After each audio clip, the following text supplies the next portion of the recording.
Karibu katika The Gear. Bwana, hii ndio show ambayo itakupa undani kuhusiana na masuala mbalimbali ya magari.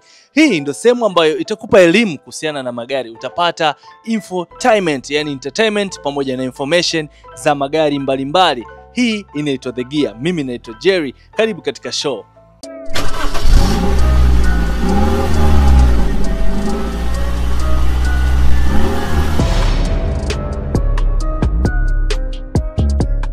Katika The Gear bwana, leo nimeamua tupige story ama nataka niwape update mbalimbali kuhusiana na magari. Sasa kama wewe ni mtumiaji wa magari, unaweza kuwa umekutana na hiki, lakini kama wewe sio mtumiaji wa gari, ni mtu ambaye unafikiria ama una wazo la kununua gari fulani, lazima ujue kitu hiki ninachotaka kukuambia. Lakini kabla ya yote, lazima ujue kwamba hichi ninachotaka kukuambia ni kitu ambacho wengi wanakutana nacho. Ili mradi wewe usije ukagombana na mtu ama usigombane na fundi ama usije ukachukia gari lako kwa sababu hukuwa na information.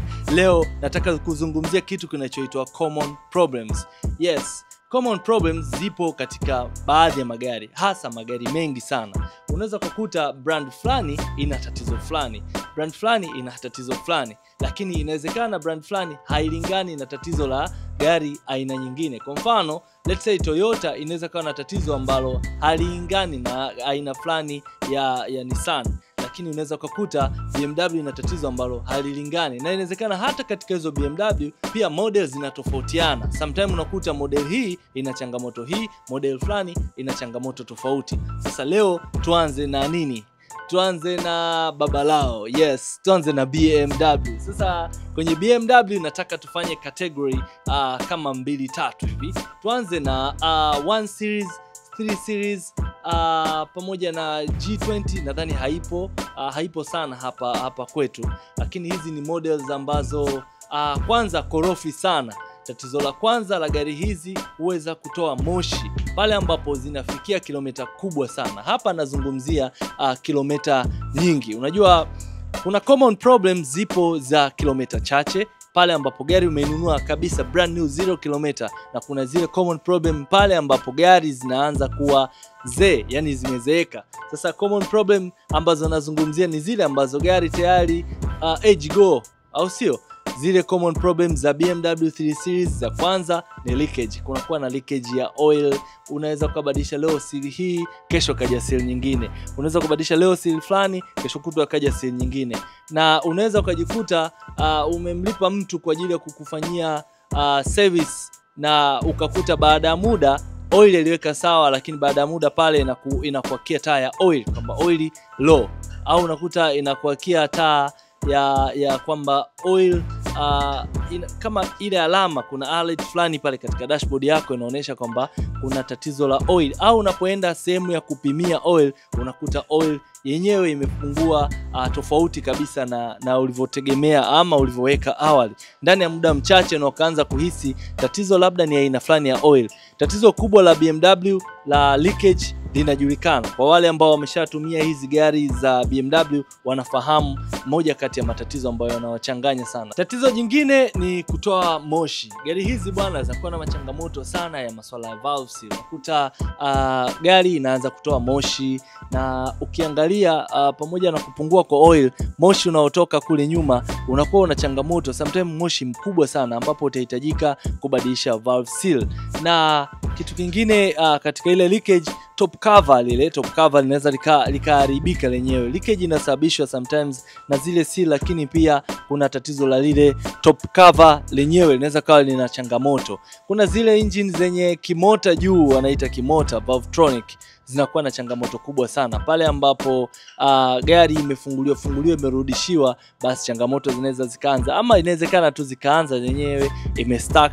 Kwa wale ambao wanamiliki BMW nadhani wanafahamu nini ninachomaanisha.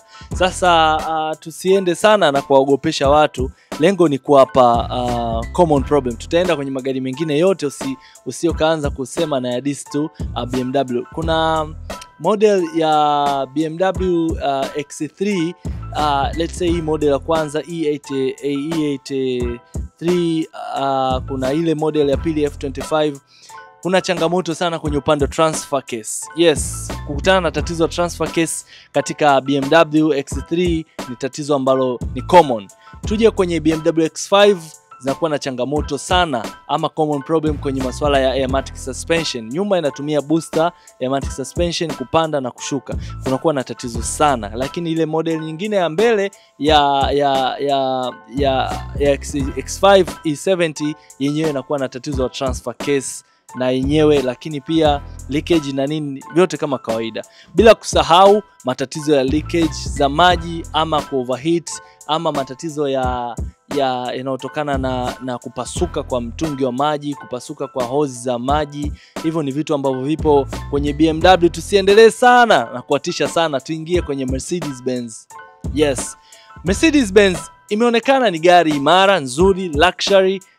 Imetengenezwa kwa ajili ya status pia. Yani unapomiliki Mercedes Benz kuna status ambayo tayari brand yao wameijenga tokea sisi tukiwa wadogo, kwamba okay, I have Mercedes Benz. Yes, jamaa mmoja tulikuwa tumekaa naye sehemu tunakula, kuna gari imebroke, akamwambia sogeza hiyo gari, akamwambia bwana, gari gani? Akamwambia sema Mercedes Benz, hizo nyingine ndo gari hiyo, ite Mercedes Benz. Yes, Mercedes Benz wamejitengezea brand nzuri sana, lakini pia Mercedes Benz nazo ziko katika category tofauti. Tukiongelea hizi W204 kama hii hapa, tukiongelea W205, tukiongelea Mercedes Benz C-Class, hizi zinakuwa na engine ya 271, 272, 274. Zinakuwa na matatizo makubwa sana ya masuala ya camshaft gear. Zile gear za mbele za kwenye cam zile zinakuwa ni changamoto kubwa sana katika gari hizi. Lakini steering lock pia, yes, unaweza kukuta gari sometime hata funguo unaidumkiza pale haisomi, au funguo isomi, zinaingiaga tatizo kubwa sana la steering lock, lakini zote zina solution. Yes, tukitoka kwenye Mercedes Benz hizi tunaongelea Mercedes Benz za model nyingine kama zile zinazotumia mfumo wa airmatic suspension. Let's say W221, W220, 222. Zile bwana zina changamoto kwenye upande wa airmatic suspension, ile mfumo wa kupanda na kushuka huwa zinasumbua sana. Lakini 222, yani 222 na hata 221 zina tatizo sana la mfumo wa umeme, ECU zile. Kitu kingine nimesahau kwenye W204, zile 203 hasa 203 zile model za C-Class zinakuwa na matatizo ya SAM. Unakuta kuna SAM ya mbele ama SAM ya nyuma. Hizo ni matatizo ambayo yanatokana na masuala ya kiumeme zaidi. Lakini matengenezo ya Mercedes, to be honest, ni ghali. Yani ukilinganisha na BMW, matengenezo ya Mercedes ukikutana nao matatizo serious yanakuwa ni changamoto kubwa sana. Ukiangalia hata mfumo wa kutengeneza kwa funguo, kuna miaka ambao kuanzia mwaka huu ukipoteza funguo kwenda mbele shughuli unayo. Lakini kuna zile za zamani kweli unaweza kutengeneza kirahisi, lakini zile funguo za magari ambao ni models mpya za Mercedes wameleta complication sana. Yani Mercedes wanakuhakikishia kwamba fundi anatakiwa kusoma na anatakiwa fundi anayetengeneza Mercedes awe na akili tofauti na fundi anayetengeneza gari nyingine. So ni gari ambayo inahitajika kufocus, kusoma, kujifunza vitu mbalimbali ambavyo vinaendelea, na Mercedes Benz bado itaendelea kuwa gari nzuri na bado itaendelea kuwa ni gari yenye heshima yake.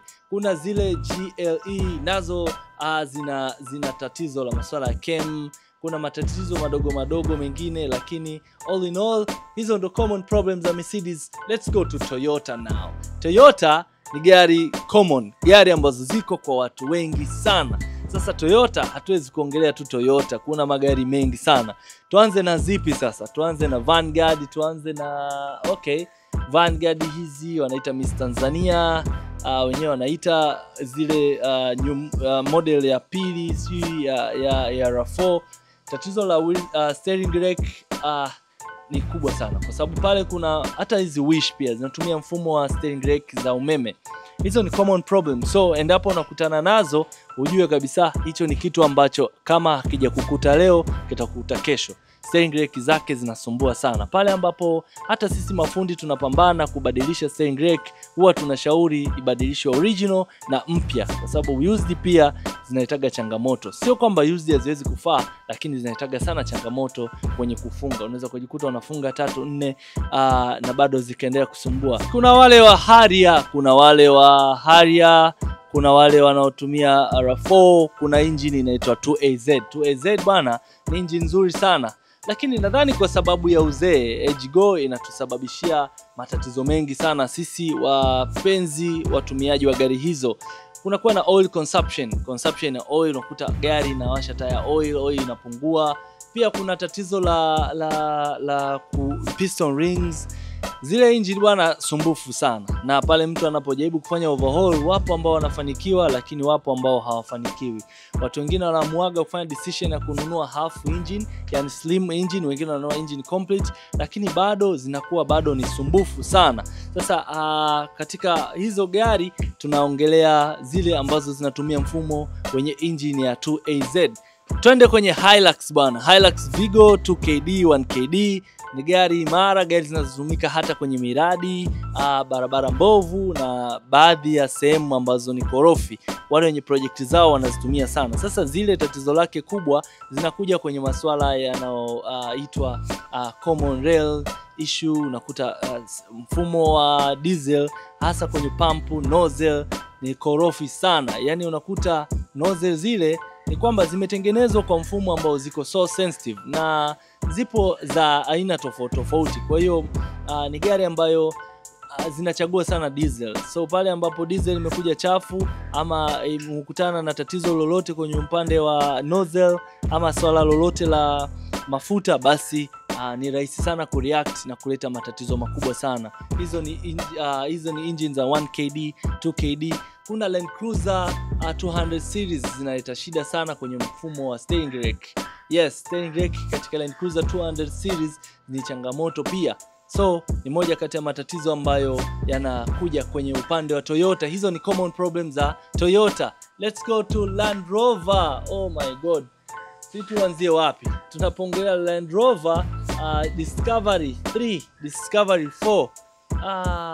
I say changamoto ni kubwa sana. Unajua tatizo kubwa ambalo watu hawafahamu, common problem tunazungumzia leo katika show ya The Gear, ni matatizo ambayo yanatokana na magari sio moja, yani sio kazania la kwako tu. Kama wewe gari lako halijawa na tatizo hilo, basi ujue tarajia lolote linaweza likatokea. So kama sielezea zaidi kuhusiana na Land Rover Discovery 3 na Discovery 4 common problem zake, usisahau kwenda Instagram kuangalia katika page yangu ya 255 Jerry, na pia YouTube. Sasa hivi show zetu za The Gear zote zinapatikana pale. Andika tu The Gear, utakutana na show za zote zilizopita na zitakazokuja, zote tuziweka katika YouTube channel yetu. Thank you Director Zosa kwa kufanya show kali kama hii. Yes, Discovery 3, Discovery 4. Tuanze na nozzle problem inajulikana.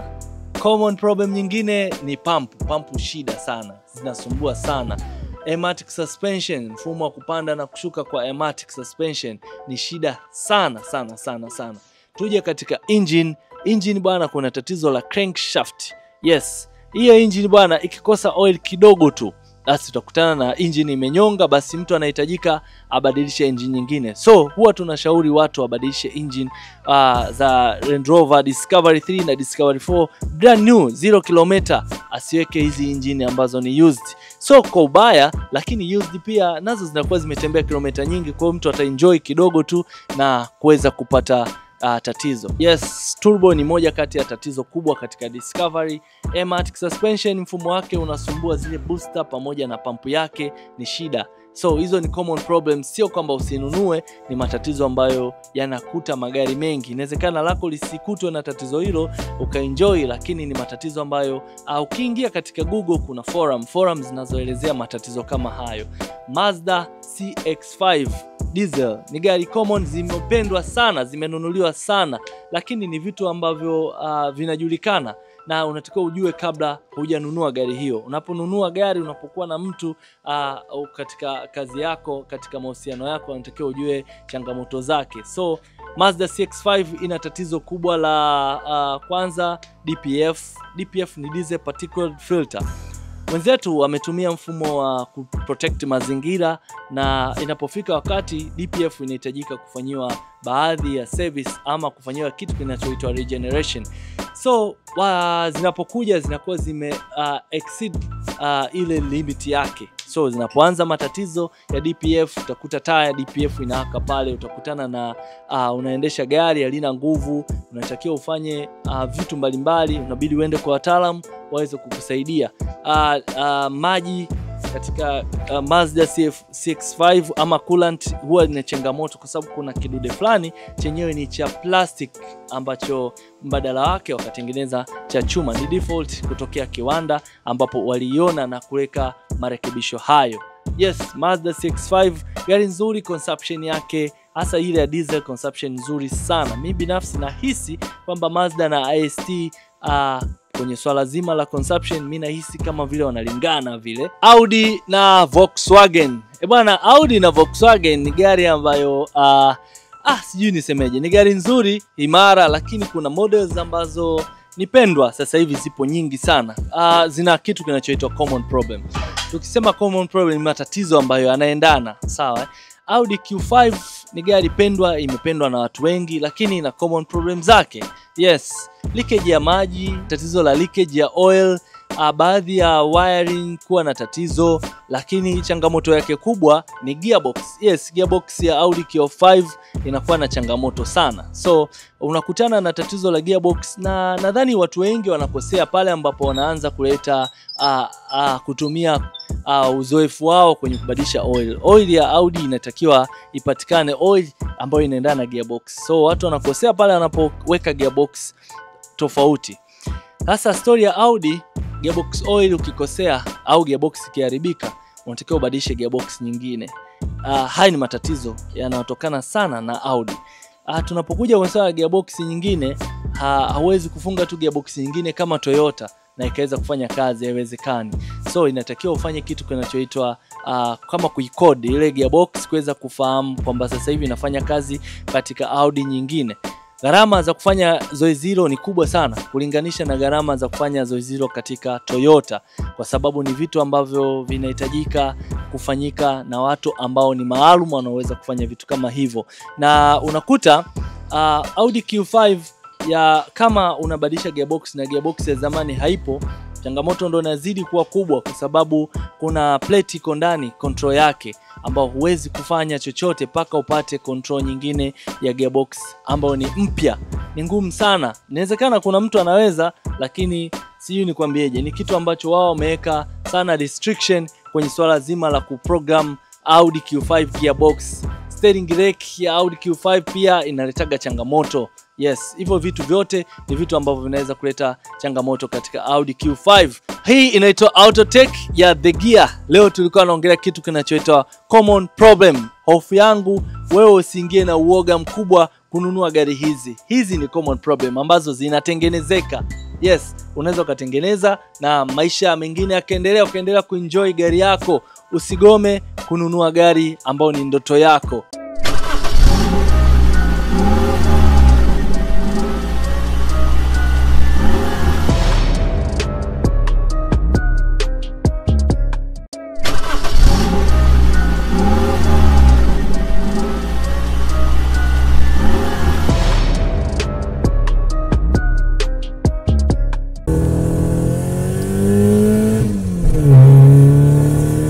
Karibu katika The Gear. Hii ni segment inayoitwa Ndinga. Leo nimeandalia vitu vizito. Leo nimeandalia kitu kimoja kinachoitwa concept. Umeshawahi kuangalia let's say video ama movie, ama ushawahi kukuta mtu mmoja ambaye ana review gari ambalo unaona kabisa hili sio gari halisi, lakini ukiwa 50-50 unajiuliza, je, hili ni gari kweli ama sio gari kweli? Sasa concept kwa mfano wanaamua kusema kwamba hii ndio itakuwa gari kwa miaka 100 ijayo. Miaka 100 ijayo magari yatakuwa kama hivi. Au unawezekana gari likatengenezwa physically lile ambalo linaendesheka, lakini baadhi ya vitu vikawa havijamalizika, lakini ikawa ni kama vision, yani kama maono ya miaka 50 ama 30 ijayo. Sasa likiwa katika mfumo wa aina hiyo, huweza kuwa linatumika katika kazi mbalimbali. Kwa mfano katika movies unaweza kukuta gari nyingine zinapaa, gari nyingine labda zinafanya vitu ambavyo unaona kabisa hivi sio vya kawaida kwa gari ambazo zipo kwa karne hii ama kwa kipindi hiki. Lakini vile vile hutumika katika games mbalimbali. Wale ambao wana PlayStations wanaelewa, wale ambao wanatumia Need for Speed wanaelewa concept cars ni nini. Lakini pia huweza kutumika kama sehemu mojawapo ya matangazo ama kujibrand kwa kampuni fulani ya magari. Kwa hiyo wanapofanya concept fulani huweza kudraw attention kwa watu wengi ambao ni wapenzi wa magari. Sasa leo nimeandalia list ya gari ambazo zina concept na nimekuja kuwaonesha hapa katika The Gear. Karibu katika The Gear. Kwanza kabla tuendelee mbele, nenda katika Instagram, follow katika page yetu inayoitwa 255 Jerry.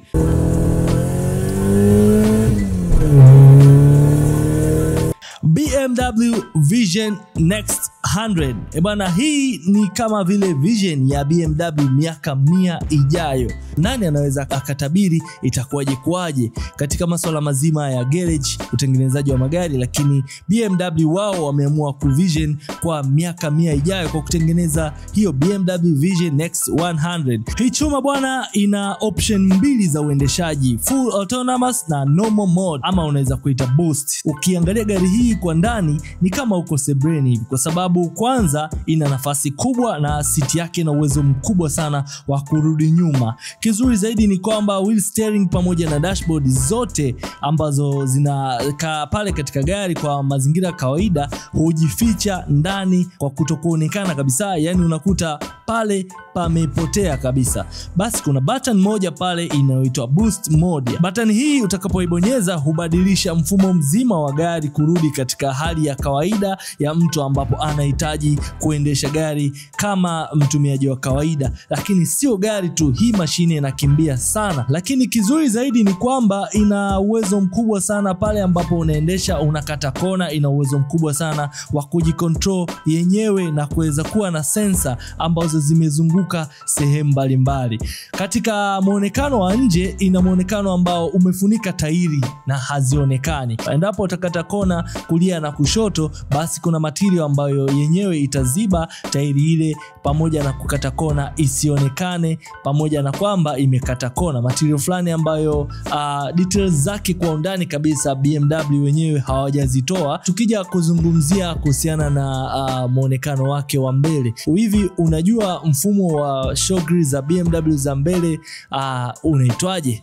Ule mfumo bwana watu wengi hawajui unaitwaje. Ule ni mfumo ambao BMW wenyewe wameamua kufananisha na kitu kinachoitwa Figo, wanaita kidney style ambao wameanza nao miaka mingi ya nyuma, lakini waliendelea nayo katika muundo huu wa concept Vision Next 100 BMW. Tunakuja kwa Mercedes Benz. Bana, Mercedes Benz wao hawakuwa nyuma, kwa sababu wao walitoa toleo ambalo linaitwa Mercedes Benz Vision AVTR. Hii AVTR ni kama Avatar hivi. Hii ni moja kati ya matoleo ambayo mimi nahisi walikuwa inspired na movie ya Avatar. Yes, ukiitazama ni gari kama ambayo haipo kiuhalisia, lakini ni gari iliyopo na haijawa halali kabisa kutumika, lakini kuna baadhi ya watu wameenda na kuireview gari hii. Ni gari ambayo ukitazama matairi yake, kwanza matairi yake ni matairi ambayo yana rangi na matairi ambayo yana uwezo kubadilika rangi muda wote. Lengo hasa ni kukuwaonesha kwamba hii ni kama beast, kama mnyama fulani hivi, ambapo nyuma katika buti wameweka vipanel fulani 32 ambavyo hufunguka na kufunga kuleta muonekano ama umbo ama shape ambayo ni tofauti. Lengo jingine ni kufanya kama uone gari kama sio ya dunia hii, yani wewe mwenyewe uone kwamba hichi ni kitu ambacho kama uko ndotoni endapo utakutana nayo. Tairi zake kama nilivyosema awali zinabadilika, lakini lakini pamoja na kubadilika ni tairi ambazo zina uwezo wa kwenda mbele, nyuma, kulia, kushoto. Pale unapokuwa kwenye parking hauna haja ya kwanza kuchekecha, yenyewe ina uwezo wa kwenda upande wowote. Sasa bwana, hapa ni sehemu ambapo tutaanza kubishana, lakini kwa wale ambao ni wa zamani, ambapo kipindi kile simu zinaanza, tuliambiwa kwamba eti tutakuja kuonana wenyewe kwa wenyewe kupitia kamera, na hatukuamini. Wale ambao wafahamu zamani, hata internet ilikuwa haipo katika simu.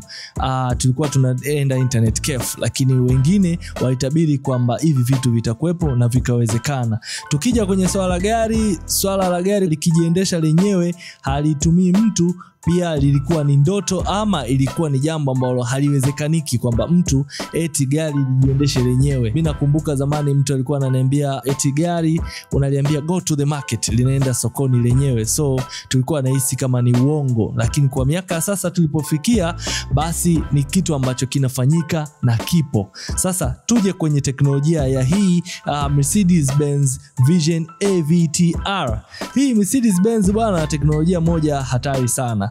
Pale ambapo dereva amekaa, anachukua kiganja cha mkono wake, anaweka sehemu ambapo ni kama sehemu ya gear lever pale. Gari ina uwezo mkubwa sana wa kusoma akili yake, kuangalia kitu kinachoitwa brain activity, kujua dereva huyu anahitaji nini, anataka nini. Let's say kama anaendesha gari iwe speed gani, na akitaka kukata kona anakata kona upande gani, na kuweza kujua vitu vyote ambavyo vipo kichwani mwa dereva. Rolls-Royce Vision Next 100. Yes, hii ni toleo la Rolls-Royce ambao wao wametengeneza kwa ajili ya kuonesha kwamba miaka 100 ijayo gari zetu zitakuwaje. Ni moja kati ya concept kali sana. Gari hii wameweza kufanya vitu vifuatavyo. Katika fender wameweka kitu kinachoitwa oversized fender. Yes, ukiangalia Rolls-Royce nyingi sana wana umbo fulani kama fender zao ni kubwa zaidi, matairi makubwa kama kawaida, lakini eneo refu sana la bonnet. Ukiangalia hata zamani katika historia ya Rolls-Royce, pindi ambapo Rolls-Royce zinaanza, unaweza kukuta kwamba wametumia muundo ule wa sehemu ya bonnet kuwa ndefu sana, na kuonesha namna pekee ya utengenezaji wa gari hizi za Rolls-Royce tokea zamani. Sasa hapa ni kama muunganiko wa vitu viwili, muunganiko wa teknolojia ya zamani na muunganiko wa teknolojia mpya. Kabla tujaingia ndani, kwanza tuangalie vitu ambavyo vipo nje kwa muonekano tu wa kawaida. Wamezipa rangi za kipekee nzuri sana, lakini pia bila kusahau waliweza kupewa BMW kuweza kusanifu baadhi ya magari ya Rolls-Royce ya Vision Next 100. Kuna kitu kinachoitwa Spirit of Excellence. Yes, alama ya furaha zaidi. Kama ufahamu, basi ndio ile nembo ambayo inatokeza pale juu katika Rolls-Royce. Hii pia ilikuwepo pale. Mfumo wa grill show zake, ule mfumo ambao umesimama, lines zimesimama uko pale. Kwa urefu ni kubwa kidogo, imezidi kidogo kama mita 58 tofauti na Rolls-Royce nyingine.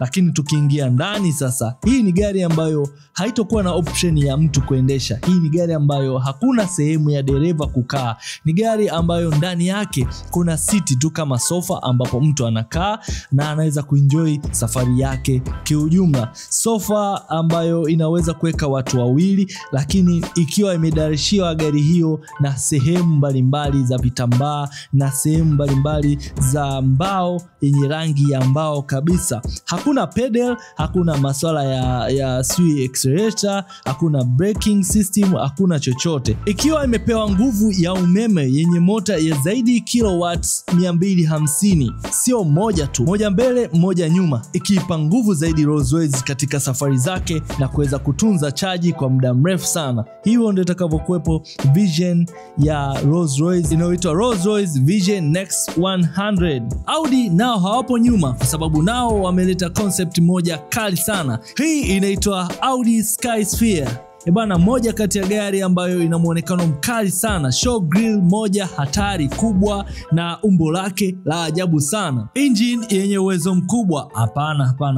Hii haitumii engine bwana. Hii ni full electrical. Hii ni gari ya umeme ambapo ina mota kubwa sana ambayo imefungwa upande wa nyuma wa tairi, ambayo ina uwezo mkubwa sana kusukuma nguvu kwenda mbele. Hii inatembea zaidi ya speed 60 ndani ya sekunde 4 4.5. Yes, hiyo wakati namwambia director akaniambia nirudie tena kusoma nisije nikawadanganya. Hii ni kweli, lakini kitu cha ajabu kwenye gari hii, pamoja na kwamba ni muonekano na kila jambo ni la kipekee kabisa, hii gari ina uwezo wa kuongezeka urefu. Yani yenyewe ina uwezo wa kujiongeza urefu zaidi ya milimita 250 kuleta kuonekana muonekano mzuri katika gari hii. Kuna option mbili za kuendesha gari hii. Kuna option moja ambapo utakuwa unaendesha kama gari ya kawaida, lakini kuna option ambayo una uwezo kufanya steering yako pamoja na ile cluster ambayo unasoma kilomita pale pamoja na pedal zote kujificha chini ya dashboard na kuwa na screen kubwa tu pale na gari kujiendesha yenyewe.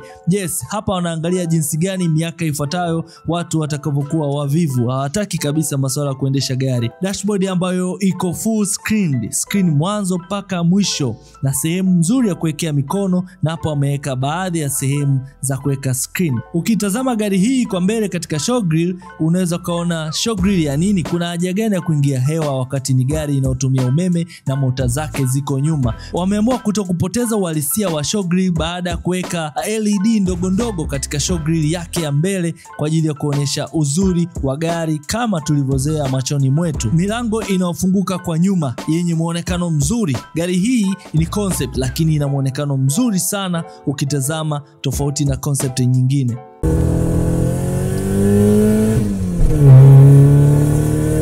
Gari ni kitu ambacho kinakupa raha, kinakusafirisha kutoka sehemu moja kwenda sehemu nyingine. Cha msingi tu katika kitu ambacho umeinvest, hakikisha unafanya seriousness, hasa pale unapohitaji fundi ama pale unapohitaji huduma ya kutengenezea gari yako. Peleka sehemu iliyokuwepo serious ambapo watu wana experience na wana vifaa vya kutosha vya kukutengenezea gari yako ipasavyo. Hii inaitwa The Gear. Mimi naitwa Jerry 255 Jerry.